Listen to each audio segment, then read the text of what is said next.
ఏమైంది పొద్దుపోతాంది జల్లిరా అరే రాయే పొద్దుపోతాంది అరే ఆగమేందయ్యా రానే పడితే సద్దులు పెట్టొద్దా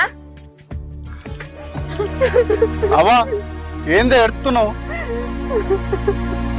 ఆడ బిడ్డకు పైసలు గిట్ల అక్కర పడవచ్చు అందుకే ఏడ్చుకుంటూ వచ్చింది కొడుకుల దగ్గర కోడన్న దగ్గరికి బాధలు పంచుకొని వస్తారు గాని పైసల కోసం కాదే. బిడ్డ ఎల్లుండి దీపావళి పండుగ కదా, అన్నం రమ్మంటేనేమో అన్ని ఖర్చులు నేనే పెట్టన్నా అంటుండు. షెరీ సగం పెట్టుకొని నోముకుంది పండి బిడ్డ.